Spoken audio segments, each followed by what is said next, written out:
It's appreciated that you took out some time to stand by for the program. My name is Titi. It's a pleasure being here with you today. It's time for One on One.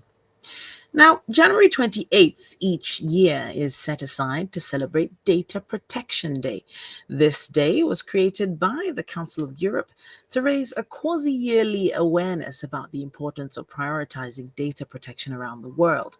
Now, in this light, we discuss privacy and protection and the need for awareness, and of course, the role of data subjects, and so much more. And that's what we're here to do today. It's become a very valuable possession since the boom of technology over the past decade. Massive amounts of data are stored every day in every sector for various reasons.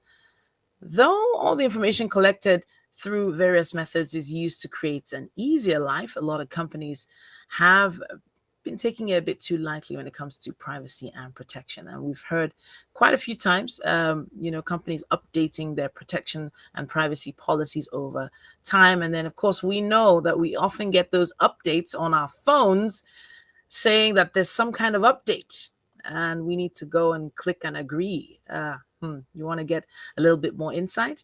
Well, hopefully we can get some from Dr. Michael Irene. Now, he's a data and information governance practitioner. He's based in the UK. He's also a fellow of Higher Education Academy in the UK. It's great to have you with us, Michael. Well, thank you. Thank you for having me here, Titi. I'm glad to be here. All right. So, for the layman, the man on the street, what exactly does data privacy and protection mean? I mean, it depends on how long we have to spend here. But data protection essentially covers a plethora of issues. So, number one, it gives rights back to data subjects. That's like you and I, with regards to how we share our information with companies. And number two, especially from an organizational perspective, it puts more obligations on companies to sort of have what we call the technical and the organizational power of things when they collect this data. So, for example, if you, I'll give you, I was in Nigeria in February, last year in December, where you have free Wi-Fi in the airports. But however, the controller, as we call it in data privacy speak, was asking or asks for individuals to put in their information so that OTP can be sent to them. So one-time passcode to access the Wi-Fi. So you put in your email address, you put in your telephone number, and at that particular point, you're allowed to use the Wi-Fi.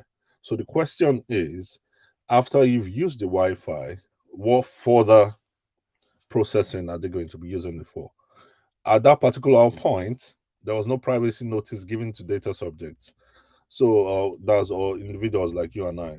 Then the big question is, how are we going to be informed about how that particular company is going to use your data? So essentially, what data privacy covers is how companies, number one, manage data that's shared to them by individuals.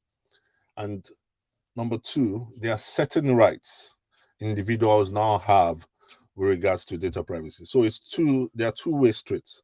We're asking companies to, take technical and organizational measures to manage data. And number two, we are saying individuals like you and I now have rights that we can exercise against companies. So I Mm. think data privacy is a new thing because of it, the influx of data companies collect and process on a day-to-day basis.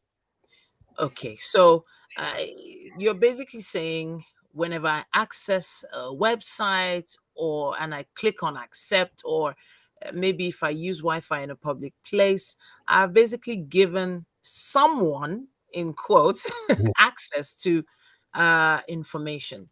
So Yes. now I'm going to use the word layman's terms again. What sort of information here is at risk to the I mean, average so person? it's a couple of things. So number one, your name, your address, your I mean IP address where you're logging in from. I mean, so for example, there's a particular. I'm not going to start name bashing. There's a particular shop in Lagos, for example. When you walk into that particular shop, there's free Wi-Fi as well. You log in, put in your details, and there's what we call probabilistic tracking, which means once you log into that particular or get that particular Wi-Fi into or start using that particular Wi-Fi, we can now collect your information, name, your address, the particular device you're using, and Wow. from there, we can now track your behavior. So if you are in ShopRite and there's a particular shop selling shoes, that particular shop can now send you a text message saying, "Oh, Okay. we have." So they start sending you marketing, Okay. um, Okay. texts. So Mm. and how these vendors can now track you. If you're using a mobile device, for example, you now Mm. log into your laptop Hmm. and go into that same shop or wherever you've logged into. We can now Yeah. say, "Oh, Titi uses a Samsung Wow. and he has logged into a MacBook Pro." Then from there, we Wow. can now track your behavior. So anywhere you go online, Wow. we can now be able to track you. So what data privacy is saying is, for you to Hmm. be able to carry out those behaviors, you need to ensure you informed data subject. So that's why I always advise data subjects. Data subjects in layman terms means individuals like you and I. Before Wow. you accept anything, cookie notice, privacy notice, peer review some of these things. For example, there's a real estate company in Okay. Nigeria.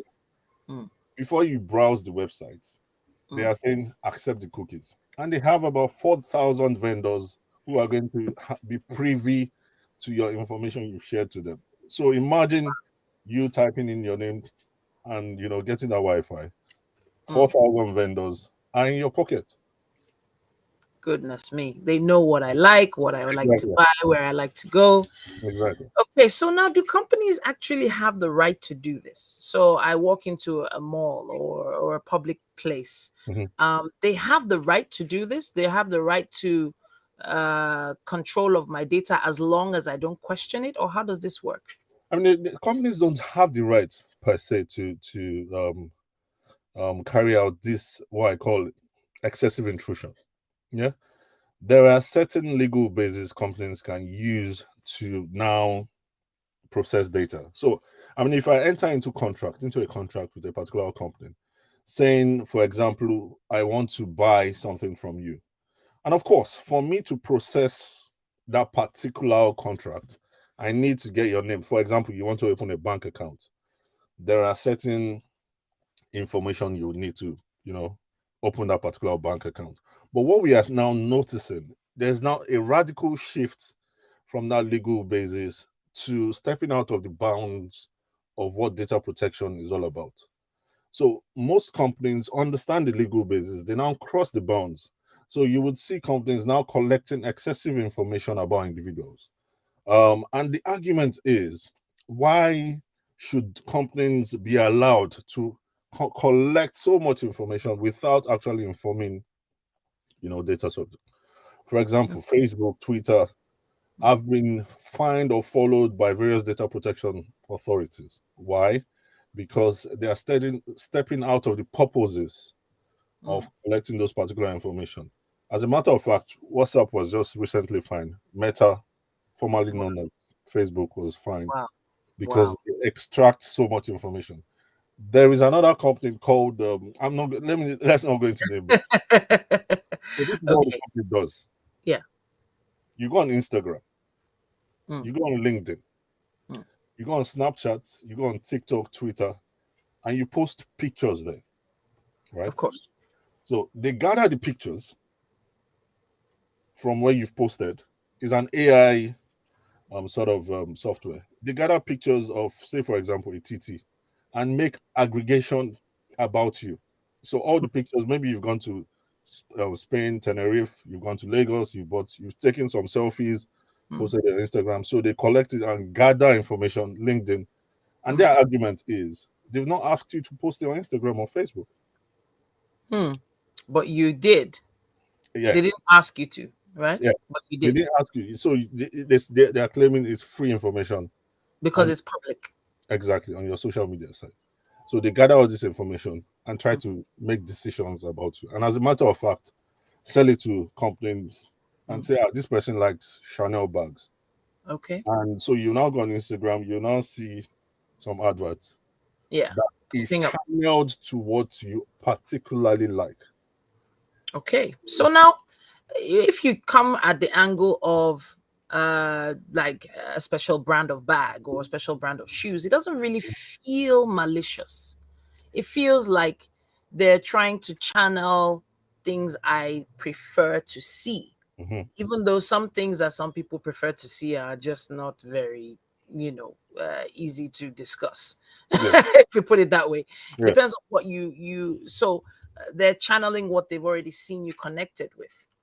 But No, do they now also have the right to channel other things to you that you do not like, or that have nothing to do with you or your personality?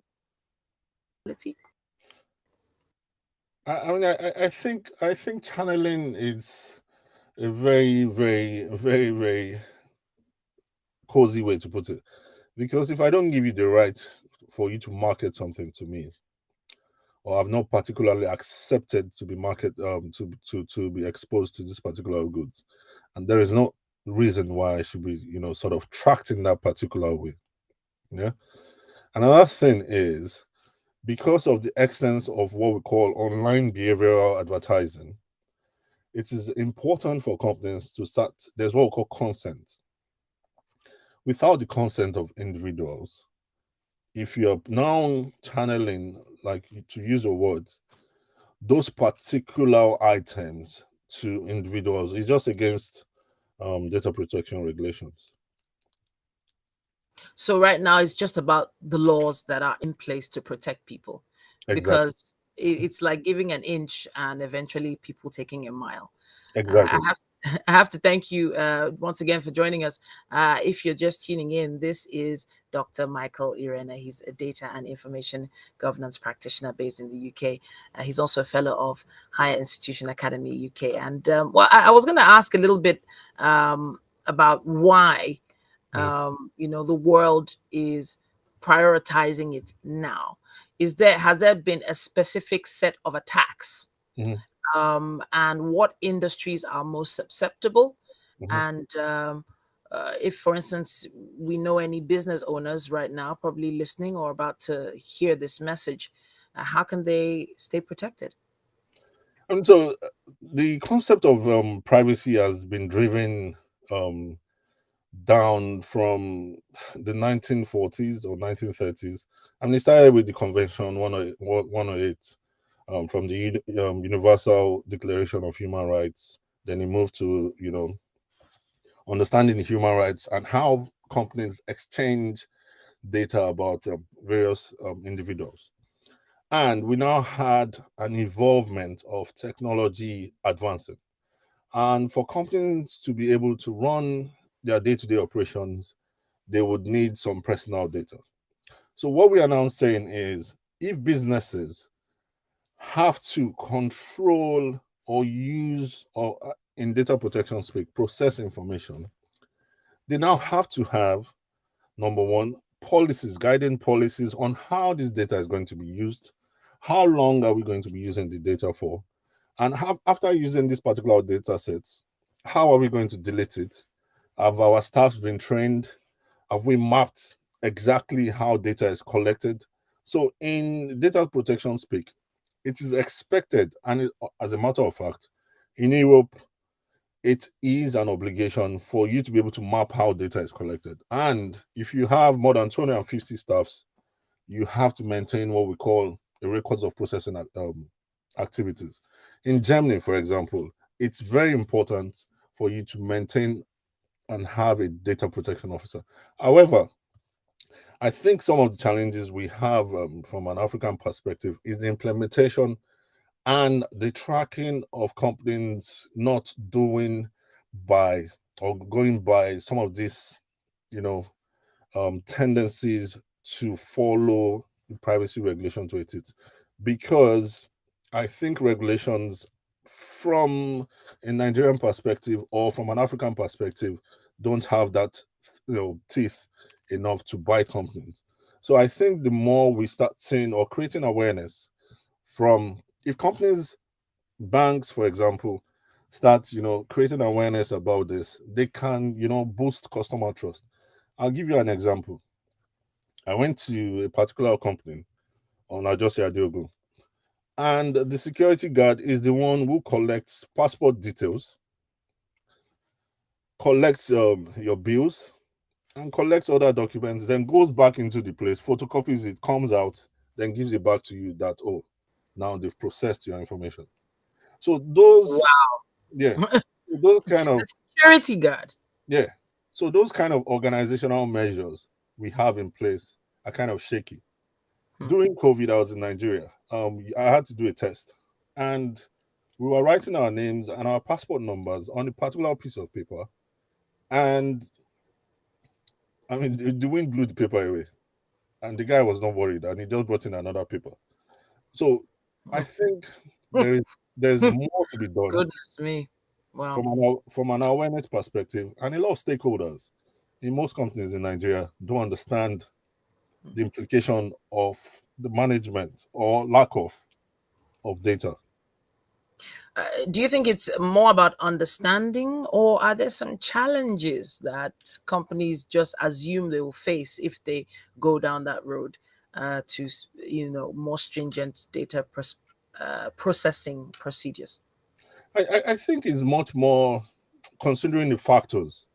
For example, the cost of implementing some of these privacy, technical needs might, sort of deter businesses from it.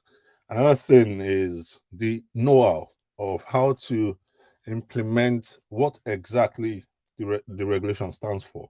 Then the third part is the awareness created by the data protection supervisory body in most of these African countries is not particularly there. So therefore, most stakeholders see privacy as an afterthought. So I would launch the product, see the mistakes I make, then come back, then fix some of these issues. A particular gambling company recently was hacked, and a lot of information was leaked by that particular gambling company. What we were expecting from the regulatory body is that particular company to be fined and audited, but nothing was done.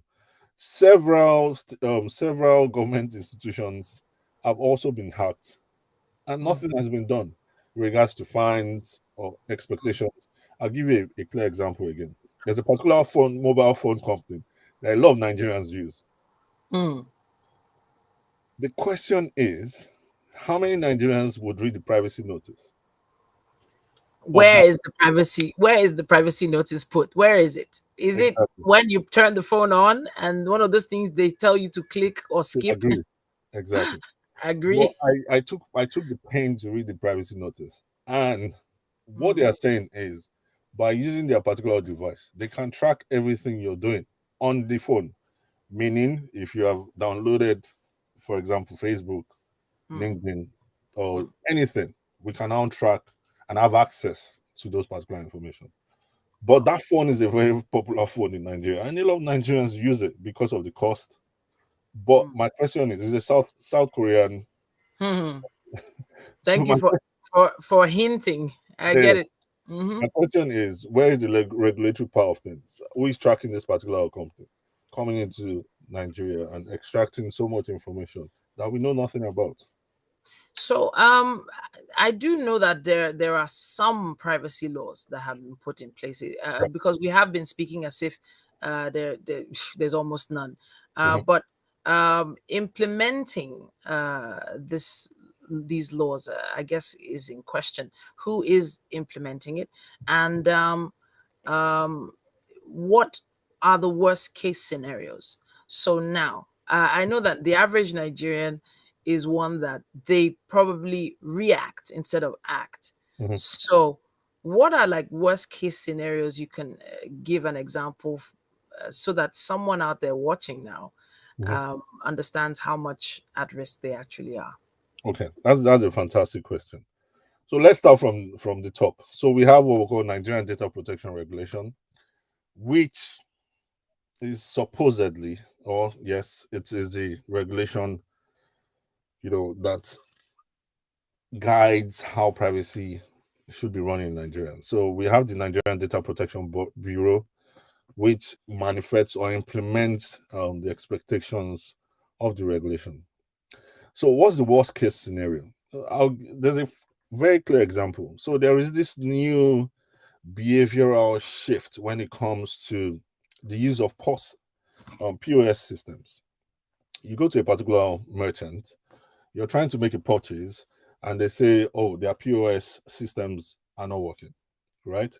And they direct you to an individual who has a POS and you make your withdrawals. The question is, when you now key in your bank details in that particular case, your key details are being, sort of photographed and used in another way. So you will now see a lot of Nigerians going through what we call fraud attacks or withdrawals from their bank account. So my big question is, what are the banks doing to sort of stop that? In that particular case, worst case scenarios, identity theft is a very big thing. Number two, it would now lead to lack of trust in how customers really relate with company.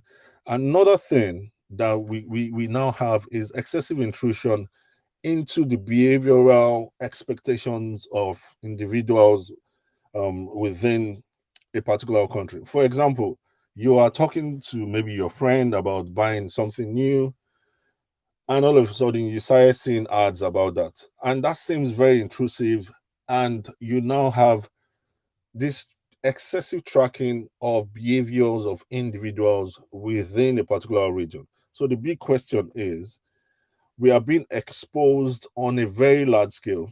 Your data is being exposed on a very large scale. Anything you do online can be easily leaked out, and your personality or your individuality is now to the mercy of various organizations.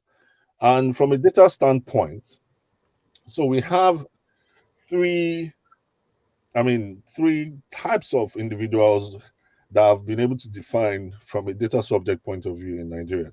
So we have the privacy fundamentalist. That person is one of those that would say, I don't want to pass my information to any company. That one is the one scared and understands the importance of their own personal data, that asks Mm, companies, oh, what are you going to use my information for before they sign? Those are the fundamentalists. Then we have the privacy pragmatist. The mm, privacy pragmatist understands that the business needs the information to process. For example, if I want to open a bank account, of or if I course. want to go from Lekki to Surulere, Uber Mm, needs my information to collect their money. mm, Then sure. we now have the privacy unconcerned. Mm, okay. This particular set of individuals don't care about how any company uses their personal data. They don't Mm, care. mm, As long as they can use that particular service, they just accept anything. mm, And that is the high percentage in Nigeria, like mm, more than 88%, the privacy unconcerned. And that is because that particular awareness is not there with regards to how companies can now manipulate and change your behavior mm, with regards to the personal information they have collected about you. So we have that excessive intrusion mm. happening in various regions in Africa. But I think Wow. Wow. Wow. Okay. All right. So, as scary as it sounds, it does still feel like the robots are coming. yeah, And the bots, let's say bots, are coming after people, and people don't even realize it. And I heard you say change behavior, mhm, meaning that, you know, on a spiritual level, things could be dropped into your space yeah, or your online space to sort of manipulate your thinking and your thoughts yeah, and your opinions on certain areas. In mhm, other words, agenda setting. exactly.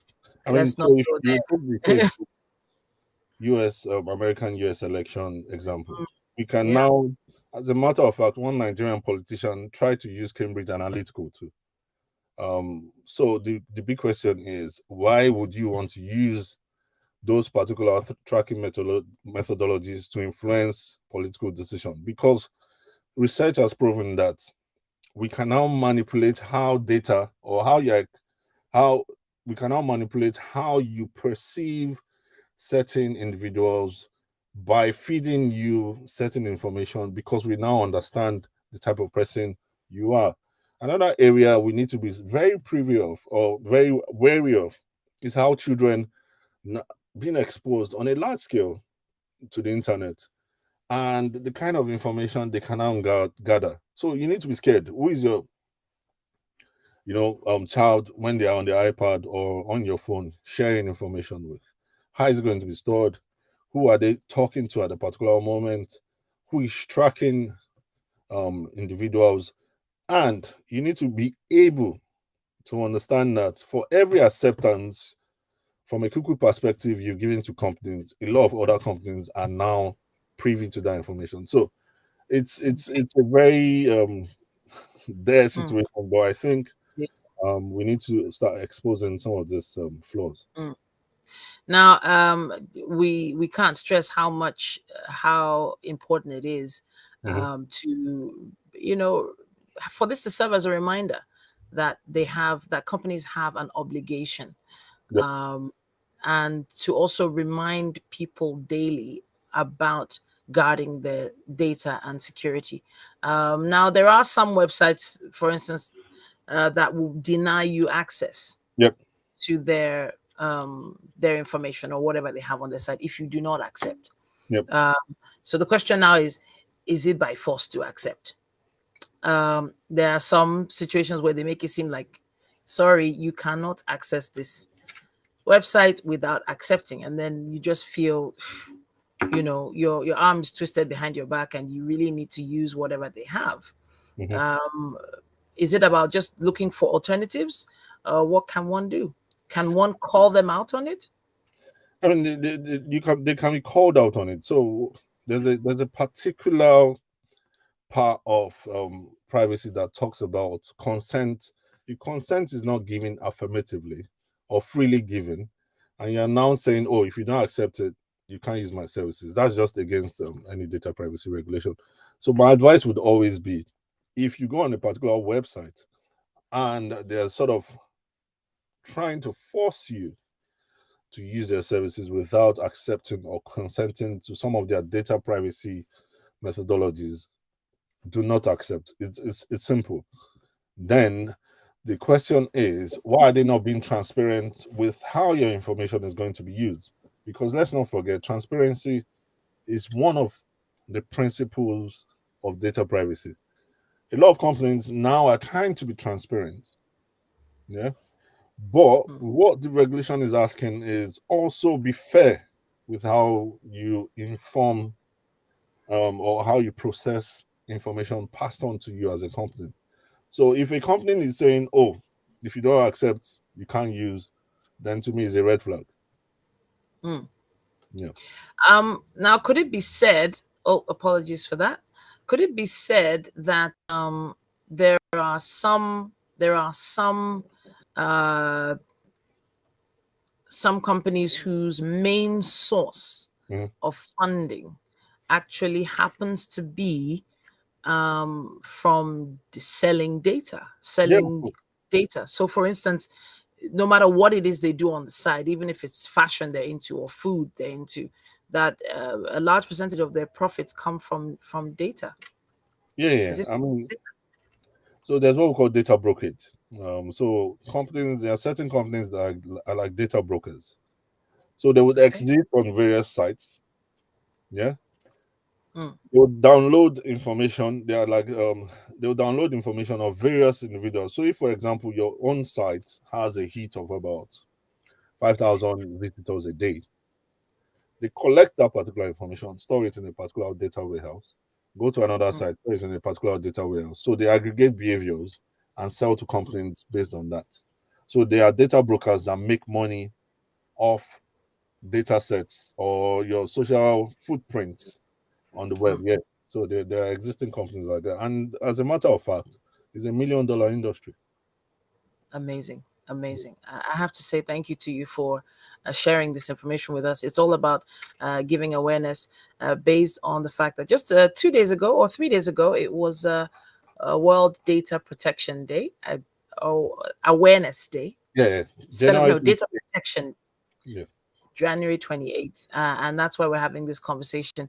Now, this day was created by the Council of Europe to raise a quasi yearly awareness about the importance of prioritizing data protection around the world. Now, we're talking about protection and understanding the rights of the subjects, us mhm, individuals being those subjects. I learned that one today.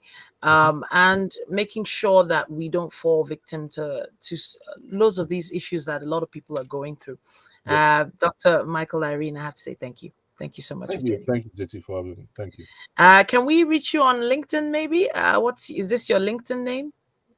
Michael Irene? So I can be reached mostly on Twitter. Um, Okay, Twitter. yeah. So, What's your handle on Twitter? so my Twitter is at MOSHOKE. MOSHOKE. Yep. Let me see if I can put that on the ticker there. KE. MOSHOKE. All right, fantastic. On Twitter. Let's see. Got it. All right. All right, then it's highly appreciated uh, that you were able to make it today. But make sure you stay close to us so that if we have any more questions on this, we can always call you back Fantastic. to. Yes. Okay. So thank you. That's the Twitter handle right there. If you'd like to follow him on Twitter and to ask questions, we'll see what we can do to give you some answers. Thank you once again. Fantastic. Thank you very much. All right. Now, if you're just tuning in, you can always go back and rewatch this video, and I suggest you do. Why? Because data has become a valuable possession since the boom of tech over the past decade. Massive amounts of data are stored every day in every sector. And the truth is, we may have not been aware, but after today, you are aware that through the information collected through various methods, it's used to is used by many different companies to make money at our detriment, because it just makes sure that the information we've given to these websites or companies or access to these platforms is insecure. Thank you so much for joining us. Now, if you'd like to be on one-on-one with me, you can always send us an email or indeed follow us on our platforms. As long as you're subscribing, you should be able to see our links. Now, we have this link right there for you. This email rather, Dynamite Podcast Network at gmail.com. Just send us an email and we will be able to book you for a conversation. There are amazing conversations that we all need to have, and we'll be having them all right here, one-on-one with me. Thanks again for joining us.